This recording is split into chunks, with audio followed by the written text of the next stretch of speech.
नमस्कार दोस्तों। कहते हैं खुद के घर में नहीं हैं खाने के लिए दाने और चले हैं भारत से कश्मीर को उड़ाने। ये कुछ ऐसे जुमले चलते हैं भारत और पाकिस्तान के सोशो इकोनॉमिक कंडीशन को लेके, मिलिट्री को लेके, कश्मीर मुद्दे को लेके।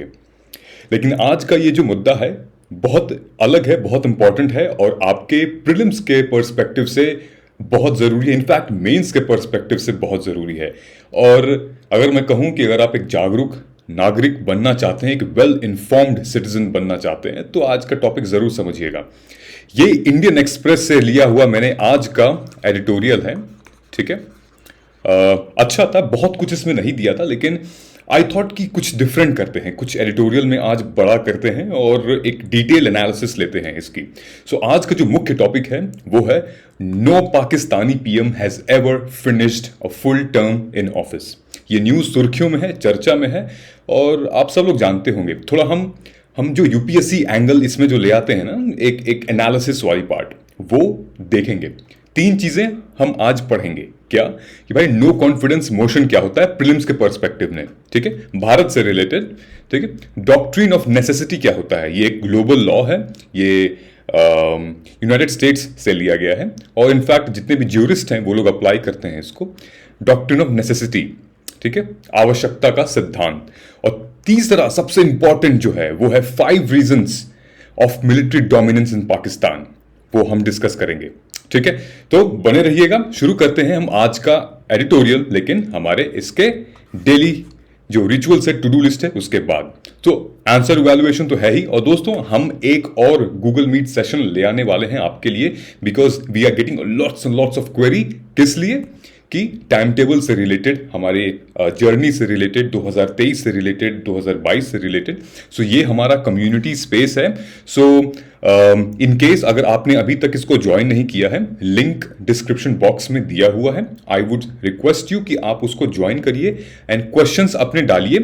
होलिस्टिकली हम प्रिपेयर कर रहे हैं data and then we will come up with a strong plan via Google Meet, ठीक है, ताकि हम आपको बता दें कि बनता कैसे है। जब आपको पता चल जाएगा कि टाइम टेबल बनता कैसे, वो बेसिक रिक्वायरमेंट क्या है, बस आप इजीली बना सकते हैं और आप किसी का भी टाइम टेबल बना सकते हैं, है ना, एक एम्पावरमेंट वाली बात। चलिए नेक्स्ट, ये मैंने कुछ क्वेश्चंस दिया था अपना ओपन एनालिसिस में, मैंने जो वेंसडे को लिया था उसमें प्रांजल ने आंसर मेंशन किया था। ये मैकॉले से रिलेटेड एक शॉर्ट नोट बनाया था जो मिनट्स ऑफ मैकॉले था on education system in India, और दूसरा वुड्स डिस्पैच, ठीक है। दोनों ही प्रांजल तुम्हारा आंसर दोनों ही कंसाइज और क्रिस्प है। I like the way of your writing. ये जो आप टैबुलर फॉर्म में ये ग्राफिकल रिप्रेजेंटेशन आप करते हो, this is good, okay. In fact जो भी आप लिख रहे हैं इज लाइक यू नो, उसका रेशियो चलता है। Of course 50% is the content, 30% is the factual information. Of course factual और प्रेजेंटेशन रहती है हमारी, और उसके बाद जो 20% है वो it's all about the speed of writing and the writing skill, ठीक है। तो ये दोनों भी एक बहुत इंपॉर्टेंट फैक्टर होते हैं कि हम अपना आंसर कैसे लिख रहे हैं, क्या प्रेजेंटेशन है हमारी, क्या वर्ड चॉइस है, ठीक है, क्या लिख रहे हैं, वो भी इंपॉर्टेंट होता है। लेकिन 50% है यहाँ पे। सो आप यू गेट इट। सो ऐसे आप अपना आंसर डिफाइन कर सकते हैं, लिख सकते हैं, राइट। नेक्स्ट अप, ये हमारे कुछ प्रोग्राम्स हैं, प्लेसेस इन न्यूज। इसमें 2-3 न्यूज इंपॉर्टेंट हैं, वो आप चेक कर लीजिएगा, देख लीजिएगा। And students who are preparing for 2023 and 2022 का जो क्विक रिवीजन करना चाहते हैं, वो स्ट्रक्चर एंड फिजियोग्राफी वाला आप देख सकते हैं, ठीक है। इनफैक्ट आद्या मैम का ये जो क्रिमिनल प्रोसीजर आइडेंटिफिकेशन है वो, और B9 कंट्रीज वाला काफी सुर्खियों में है, आप रेफरेंस के तौर पे इसको जरूर देखिए, ठीक है। चलिए, और हाँ, बिम्स्टेक ये न्यूज में लगातार 3 बार आ चुका है, तो बिम्स्टेक को जरूर देखिएगा, ठीक है। पॉसिबिलिटी और इंडिया का क्या रोल है, दैट्स इट। चलिए बढ़ते हैं अब इस मुद्दे की तरफ जो आज हमारा है यहाँ पे, द आर्मीज गवर्नमेंट, आर्मी की गवर्नमेंट, ठीक है, मिलिट्री कूप, मिलिट्रीज गवर्नमेंट। बहुत से ऐसे नाम हैं जहां पे जिस भी कंट्री में जहां की आर्मी डोमिनेंट रहती है, सिविलियन जो बॉडीज होते हैं उन पे आर्मी डोमिनेंट रहती है, उन पे ये मुद्दा खड़ा होता है, उनका ये मुद्दा बनता है। तो रिसेंटली हमने क्या देखा? हमने ये देखा कि इमरान खान की जो गवर्नमेंट है, इनकी जो पार्टी है तहरीके इंसाफ, पाकिस्तान तहरीके इंसाफ, जिसको हम पीटीआई कहते हैं, रिसेंटली वो इनकी जो लोअर हाउस है, लोअर हाउस में मेजॉरिटी खत्म हो रही है। ट्रस्ट नहीं रहा इनके अब पार्टी पे, लोगों का विश्वास नहीं रहा, मिलिट्री का विश्वास नहीं रहा इनके पार्टी पे। ये वो पार्टी थी जो मिलिट्री ने इनको बनाया था, मिलिट्री का सपोर्ट था। 2000 आई थिंक 2018 में इनकी इलेक्शन हुआ था और इनकी पार्टी आई थी सत्ता में। मिलिट्री की वजह से इन्होंने अच्छा संबंध निभाया था मिलिट्री के साथ, लेकिन जब ये प्राइम मिनिस्टर बन गए थे तो इसके बाद काफी सारे इन्होंने वादे किए थे कि हम एक तो इकोनॉमिक कंडीशन अच्छी रखेंगे, हम आपकी सोशियो इकोनॉमिक कंडीशन थोड़ी सी ठीक रखेंगे, हम इकोनॉमी ठीक करेंगे, हम राइट्स देंगे। बहुत सारे ऐसे वादे किए थे इन्होंने, ठीक है, लेकिन उनमें से कोई भी वादा पूरा नहीं हो पाया और पग पग पे, हर जगह, हर रास्ते पे इन पे ब्लेम लगते गए। In fact not only with in the territory, country के अंदर, लेकिन इंटरनेशनल बॉडीज से भी बहुत ब्लेम लगने लगे। और दूसरा ब्लेम ये लगने लगा कि पाकिस्तान बहुत कर्जे में है, पाकिस्तान एहसानों के तले दबा हुआ है, चाइना की तरफ से, कुछ मिडिल ईस्ट की तरफ से, कुछ रशिया की तरफ से डेब्ट से भरा हुआ है। तो इन सिचुएशन में कैसे कंट्री चल रही है, इसको हम डिकोड करते हैं आज, ठीक है। तो सबसे पहले तो हम ये समझेंगे कि इंडियन पॉलिटी में what is vote of no confidence motion, ठीक है। भारत में भी हुआ है ऐसा, कोई रॉकेट साइंस नहीं है, भारत में भी हो चुका है नो कॉन्फिडेंस मोशन, और इसी के बारे में हम समझेंगे। क्योंकि हमें तो यूपीएससी के पर्सपेक्टिव से समझना है ना, हमें अपनी फैक्चुअल नॉलेज के पर्सपेक्टिव से समझना है। वर्ल्ड में जो भी हो रहा है वो किसी एक प्रिंसिपल के साथ जुड़ता है, राइट। तो आज का प्रिंसिपल यहां पे आ रहा है नो कॉन्फिडेंस मोशन। तो सीधी सी बात है, जैसे बिल्कुल लेमन लैंग्वेज में, नो कॉन्फिडेंस, भाई मुझे तुम्हारे ऊपर कॉन्फिडेंस ही नहीं है, ठीक है, एंड मैं मोशन पास करा दे रहा हूं, बस आप हटो यहां से। I don't have trust in you, I don't have confidence, I don't have faith in you, that's it. Simple सी बात है, ठीक है। हमारे इंडियन पॉलिटिक्स को कैसे लेती है, ये हमारा लोकसभा है, अगर half of the majority, let's say कि ये यहाँ पे रूलिंग पार्टी है जैसे कि बीजेपी हो गई, और यहाँ पे ओपोजिशन पार्टी हो गई सारी, और ओपोजिशन पार्टी ये सारे लोग मिलके इनसे बोलेंगे कि भाई हमें आप पे विश्वास ही नहीं है, हो ही नहीं रहा है हमारे पे विश्वास, आप कैसे काम कर रहे हैं, जनता आपके खिलाफ है, हमें आप पे विश्वास नहीं है, ये पूरा का पूरा सत्र, ये पूरा का पूरा हाउस आपके खिलाफ है। सो एक ये नो कॉन्फिडेंस मोशन पास हो सकता है, और जब मेजॉरिटी ऑफ लोग नो कॉन्फिडेंस मोशन में वोट कर देते हैं तो फिर सरकार गिर जाती है, इनफैक्ट प्राइम मिनिस्टर तक को रिजाइन देना पड़ता है, ठीक है। तो दो कंसेप्ट हैं, इसको समझते हैं, सेंसर क्या होता है और नो कॉन्फिडेंस मोशन, ठीक है। देखिए, सेंसर एक आम प्रक्रिया है जहां पे आप किसी पर्टिकुलर पर्सन के खिलाफ कोई भी चाहे उसकी प्रॉब्लम हो गई, या किसी के खिलाफ आप कुछ ने बोल दिया, या किसी पर्टिकुलर मिनिस्ट्री के खिलाफ आपने बोल दिया, तो उसके खिलाफ वो मोशन पास होता है, सेंसर मोशन कहते हैं इसको, ठीक है। लोकसभा में ये पास होता है। The censure motion can be passed against an individual, group of minister, entire council of minister, ठीक है। इस सिचुएशन में जरूरी नहीं है लोगों को रिजाइन देना, ठीक है। हाँ, कुछ कमिटी बैठ जाएगी, सेंसर मोशन भी होते रहते हैं, आए दिन कभी ना कभी बैठते रहते हैं, ठीक है। एक डाउट होता है, एक सेंस ऑफ होता है ना कि एम्बिग्यूटी रहती है, तो उस सिचुएशन में लोग इस मोशन में पास कर देते हैं that I am not satisfied, I am not dissatisfied, तो मैं सेंसर मोशन पास कर देता हूं, ये जो कह रहे हैं, ये जो बोल रहे हैं, ये जो प्रेजेंट कर रहे हैं, वी आर नॉट सेटिस्फाइड, ऐसे होता है पास, ठीक है। No one from the council of minister needs to resign in the motion if passed in the parliament, ठीक है। Action of individual can be only insured, उस पर्टिकुलर मेंबर के against ही एक्शन लिया जाता है, ना कि पूरे के पूरे उसके पार्टी के ऊपर। ये एक सिंपल है, इंडिविजुअल पर्सपेक्टिव है, ओके, इंडिविजुअलिस्टिक पर्सपेक्टिव से लिया जाता है। No confidence motion is holistic, okay, इसका कोई रीजन नहीं दिया जाता है, ठीक। No confidence motion can be passed against the entire council of minister, पूरे के पूरे उनके जो मंत्रिमंडल है उनके अगेंस्ट में पास हो सकता है, जैसे कि इमरान खान के टाइम पे हुआ है अभी। It is moved for ascertain the confidence of the Lok Sabha in the council of ministers. अगर ये पास हो गया तो मिनिस्ट्री को तो रिजाइन देना ही देना पड़ेगा, और ये भी नौबत आ जाती है कि प्राइम मिनिस्टर को भी रिजाइन देना पड़ता है। और ये कहाँ लिखा है? हमारे इंडियन कॉन्स्टिट्यूशन के आर्टिकल 75 में ये निहित है, ये मेंशन है कि states that council of minister is collectively responsible to the Lok Sabha as long as the enjoys the confidence of the majority of the house।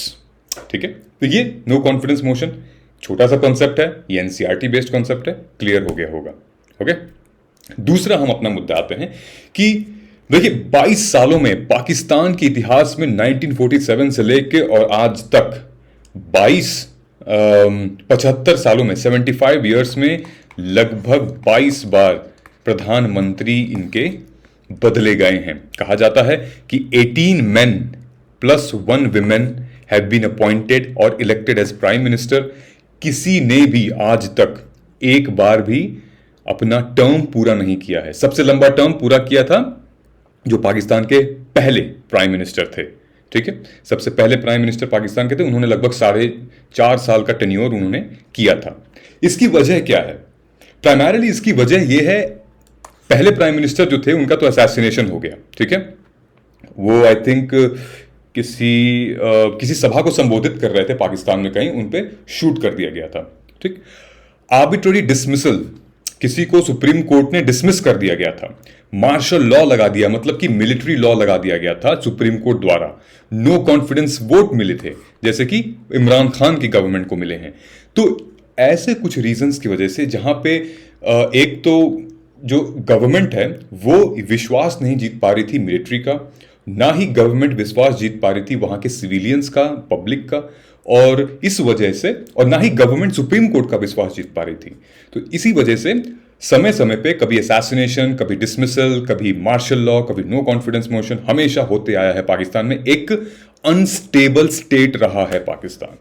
ठीक है, कहते हैं कि under the form of democracy, Benazir Bhutto ने अपने किताब में लिखा था, किताब उनकी थी ऑटोबायोग्राफी में, डॉटर ऑफ द ईस्ट में उन्होंने लिखा था कि under any form of democracy to the victor goes the government and power.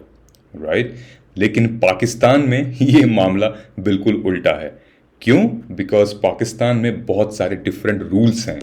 Pakistan में एक तो मिलिट्री है, पाकिस्तान में एक खुद का वहाँ आइडियोलॉजी है, एक इस्लामिस्ट गवर्नमेंट अलग है। ठीक है, कहीं पे एक्सट्रीमिस्ट का रोल चल रहा है। तो there are different sets of community and सबको भाई आज़ादी आज़ादी चाहिए। ठीक, इस मामले में हम एक कंसेप्ट को समझेंगे, डॉक्ट्रिन ऑफ नेसेसिटी क्या होता है, आवश्यकता का सिद्धांत क्या होता है।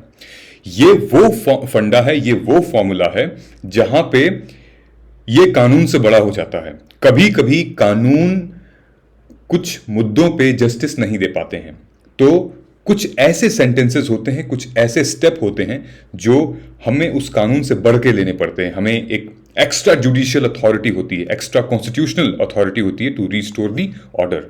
तो वो होता है डॉक्ट्रिन ऑफ नेसेसिटी, आवश्यकता का सिद्धांत। इसको डिटेल में हम समझते हैं। ठीक है, उसके बाद हम आते हैं यहाँ पे, यहाँ 5 रीजंस ऑफ मिलिट्री पावर, यहाँ मैंने 3 लिखा है। सो एक टर्म चलता है, कहते हैं कि सैलस पॉपुली सुप्रीमो लेक्स एस्टो, मतलब कि let the welfare of the people be the supreme law. ये जो हमने बात कही है यहाँ पे, doctrine of necessity, doctrine of necessity को फर्दर एक्सप्लेन किया जाता है कि let the welfare of people be the supreme law. लोगों का कल्याण ही सबसे बड़ा सुप्रीम कानून है, सुप्रीम लॉ है। मतलब कि ये मोटो कहाँ था? ये मिसिसिपी मिसौरी है ना स्टेट यूएस में, उनके स्टेट का ये एक कानून था। उनके स्टेट के कानून से ये सारे इंटरनेशनल कोर्ट ऑफ जस्टिस और लगभग हर सुप्रीम कोर्ट ये एक एक्सेप्शन रखती है, कोई भी अगर मुद्दा सामने आता है तो। ठीक है दोस्तों, अगर कोई भी 2 आदमी सच बोल रहा है तो उन दोनों में डिफरेंस करना बहुत आसान होता है। कोई भी 2 अच्छी चीज होती है, उनको डिफरेंशिएट करना आसान होता है। लेकिन अगर 2 बुरी चीजों में आपको चुनना हो तो आपको चुनना बहुत मुश्किल होता है। It is very difficult to select between 2 evils. Okay, ये जो 2 बुराइयों के बीच में, और यही होता है आवश्यकता का सिद्धांत। इन 2 बुराइयों में से कौन सी ऐसी बुराई है, कौन सी ऐसा डैमेज है जो कि कम है, जो कि कम दर्द देगा, कम पेन देगा, वही होता है, उसी को अप्लाई किया जाएगा, ना कि इसको। सो यही है कि if a person causing harm to any person और property in order to prevent harm, it is executable. ठीक है, तो अगर कहते हैं ना कि अगर गलती को सुधारने के लिए अगर हमें एक और गलती करनी पड़े तो जायज़ है, तो वही चीज़ है यहाँ पे। वो हम लेवल देखते हैं, डिग्री देखते हैं कि आखिर कौन सा वाला जो इविल है, कौन सी वाली जो गलती है वो हैवी है, कौन सी कम है। किसी का मर्डर कर देना एक मतलब किसी प्रॉब्लम का सॉल्यूशन हो सकता है, या फिर उसको सज़ा देना कुछ टाइम तक ताकि वो अपने आप को इम्प्रूव कर सके, या फिर उसको दंड देना। सो ये होता है। आईपीसी के चैप्टर 16 और चैप्टर 17 में ये मेंशन्ड है। चैप्टर 16 अगेंस्ट ह्यूमन बॉडी लिखा हुआ है और चैप्टर 17 अगेंस्ट प्रॉपर्टी लिखा हुआ है, और ये आईपीसी के सेक्शन 77 और 78 में मेंशन्ड है। ओके, तो सुप्रीम कोर्ट का ये फैसला पहली बार देखा गया था मॉडर्न इंडिया में, जब पाकिस्तान के दूसरे प्रधानमंत्री का चयन हुआ था, ख्वाजा निजामुद्दीन का। वहां पे chief justice of Pakistan Munir साहब थे। मुनीर साहब ने गवर्नर जनरल, जो पाकिस्तान के गवर्नर जनरल थे, उनकी बातों से सहमत होके, क्योंकि गवर्नर जनरल ऑफ पाकिस्तान उस टाइम पे जो थे 1953 में, उन्होंने ख्वाजा निजामुद्दीन के गवर्नमेंट को डिसॉल्व कर दिया था फॉर वेरियस रीजंस। बहुत दंगे फसाद हो रहे थे, बहुत दिक्कतें हो रही थी, इस वजह से उन्होंने सोचा कि ऐसा कोई डॉक्ट्रिन तो बना नहीं है, इस वजह से हमने इस डॉक्ट्रिन का यूज किया, doctrine of necessity, and it was necessary of for that time to dissolve his government. तो इनकी सरकार को डिसॉल्व किया गया, और ये पहला ऐसा एग्जाम्पल था ये देखने का। उसके बाद फिर नेपाल में देखा गया, फिर म्यांमार में देखा गया, दैट इज डिफरेंट थिंग। ठीक है, उसके बाद एक और टर्म आता है, एक और मैक्सिम आता है, कहते हैं नेसेसिटी नोज नो लॉ, आवश्यकता कोई कानून नहीं जानती है। ठीक है, तो ये दोनों आप समझ सकते हैं कि हम अब क्या रेफर करना चाहते हैं। राइट नाउ, कोई भी डाउट हो प्लीज कमेंट करके मुझे बताइएगा। अब आते हैं हम अपने मेन जो रीजन था, यहां पे 5 होना चाहिए था, मैंने 3 लिखा हुआ है। Okay, 5 reasons of military power. ये देखिए, ये वो अखबार की कटिंग है जब 1977 में ये 1977 का नहीं, 1956 का मेरे ख्याल से ये है। हाँ, ये बेसिकली वो अखबार की कटिंग है जब पाकिस्तान आर्मी स्पेशली जनरल जिया उल हक, जनरल जिया के अंडर थी, और उनके साथ साथ, उस आर्मी के साथ साथ वहाँ पे एक इस्लामिक नेशनलिज्म की भी जन्म हुआ। आप ये देख सकते हैं, जिहाद means total commitment, Yahya pledge, ठीक है, fighting ends east wing, war till victory, ये ऐसे न्यूज़पेपर पे इतने भड़काऊ, इतने तगड़े आइडियलिस्टिक चीज़ें प्रिंट हुआ करती थी। राइट, तो यहाँ पे हम आते हैं बेसिकली यहाँ क्या बात हो रही है। यहाँ बात हो रही है why the Pakistan army enjoy so much power in democracy, और भारत क्यों नहीं करता। हालांकि भारत की बात अलग है, यहाँ पे हम डिस्कस करेंगे बाद में। लेकिन देखिए, पाकिस्तान की जो आर्मी है वो आज़ादी के बाद से ही इतनी पावरफुल रही है, ठीक है, फॉर वेरियस रीजंस, वो अभी हम डिस्कस करेंगे कि पाकिस्तान की आर्मी, पाकिस्तान का फॉरेन पॉलिसी, पाकिस्तान की सिक्योरिटी पॉलिसी, ठीक है, इनफैक्ट आर्मी तो है ही, डिफेंस पॉलिसी भी उसकी आर्मी तय करती है।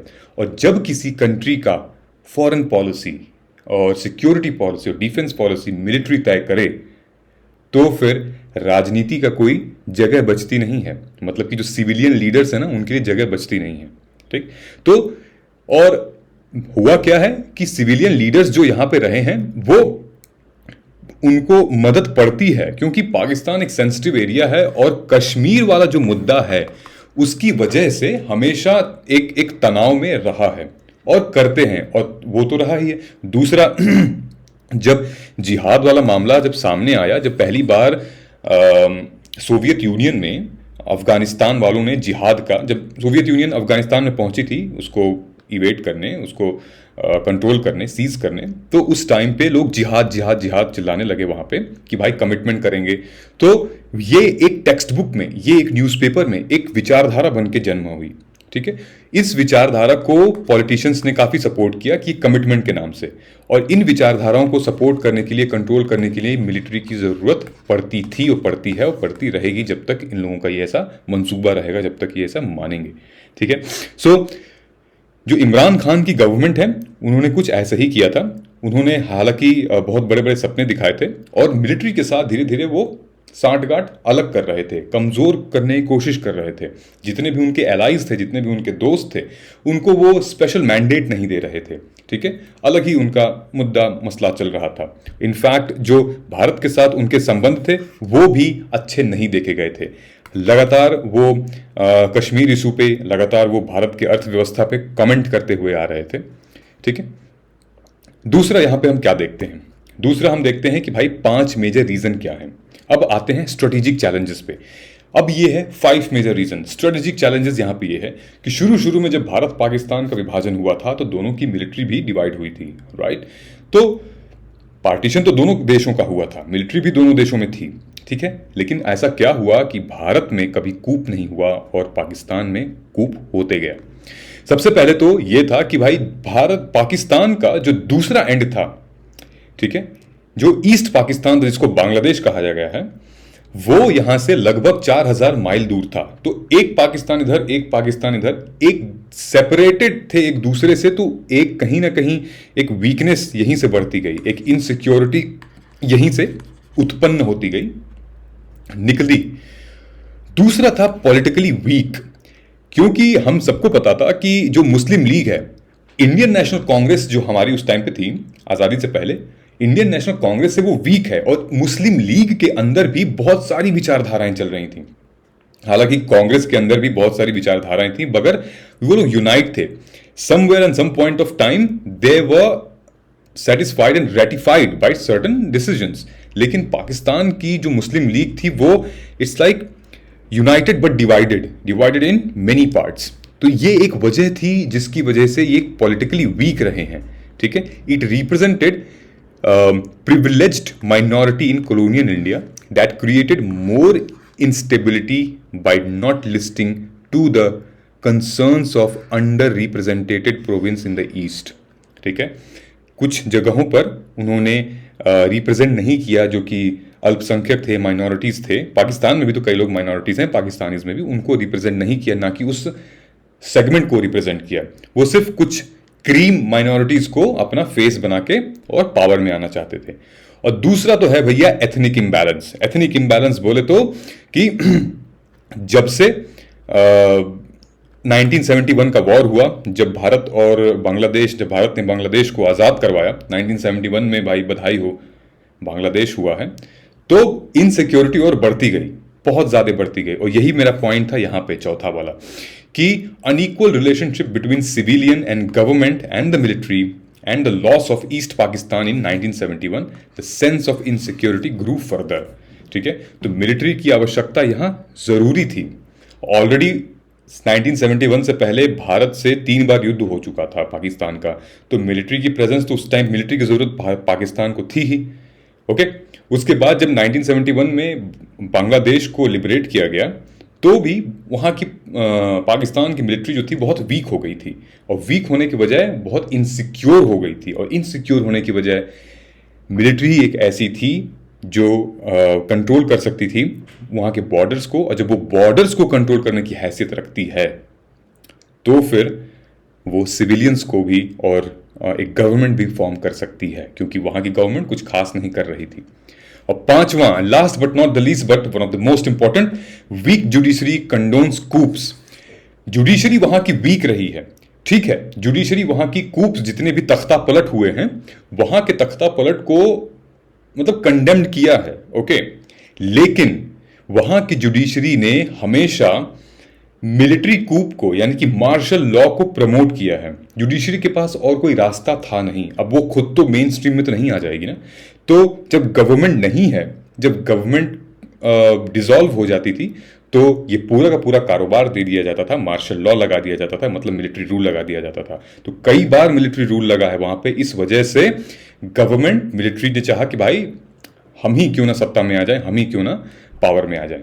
सो ये है कुछ मामला, कुछ 5 रीजंस जो कि मैंने आपको बताए हैं। Strategic challenges, politically weak, ethnic imbalance, unequal relationship and weak judiciary condoned coups. ठीक है, इनफैक्ट इनके जो पाकिस्तान का कॉन्स्टिट्यूशन है उसमें ये मेंशन्ड है।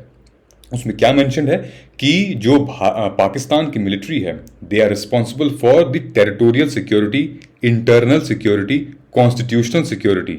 ये सारी चीजें मिलिट्री रिस्पॉन्सिबल है, तो ऑफ कोर्स उनको एम्पावरमेंट मिलती है, उनको ये मोटिवेशन मिलता है कि that they should form the government. ठीक है, सो और क्या भी करे, ऑफ कोर्स जब 75-76 सालों में 22 बार प्रधानमंत्री बनेंगे तो किसी न किसी को तो स्टैंड लेना पड़ेगा ना कि इसके बॉर्डर्स को हम सुरक्षित रखेंगे। This is how it would be. Okay, so मेरा आपसे ये क्वेश्चन है, why India never had military coup? Bharat में तख्ता पलट क्यों नहीं हुआ कभी? Why India never why there has never been a military dictatorship in India? ये सवालों के जवाब आप मुझे बताइए और मैं कोशिश करूंगा इस पे एक वीडियो बनाने की। ठीक है, मजेदार क्वेश्चन है। ठीक है, जरूरी ये नहीं है कि हाँ बहुत प्रीलिम्स स्पेसिफिक नहीं, हाँ लेकिन आपके एक वेल इन्फॉर्म्ड सिटीजन होने के लिए ये क्वेश्चन बहुत इंपॉर्टेंट है, मेंस के लिए इंपॉर्टेंट है, GS2 के लिए इंपॉर्टेंट है, GS1 के लिए भी इंपॉर्टेंट है, और समटाइम्स ये इंपॉर्टेंट आ जाएगा 4 में भी आ जाएगा, एथिकल मामला भी यहाँ आ जाएगा, आपके इंटरव्यू के लिए इंपॉर्टेंट है, ऐसे के लिए इंपॉर्टेंट है। ठीक है, चलिए, आई होप कि ये सारी चीज़ें आपको समझ में आई होंगी, एंड ये चीज़ कमेंट करके मुझे बता दीजिएगा, and I would request you guys to please like, share and subscribe and hit the bell icon to get the daily update. चलिए मिलते हैं अब अगले एनालिसिस में, तब तक अपना ख्याल रखिए। जय हिंद।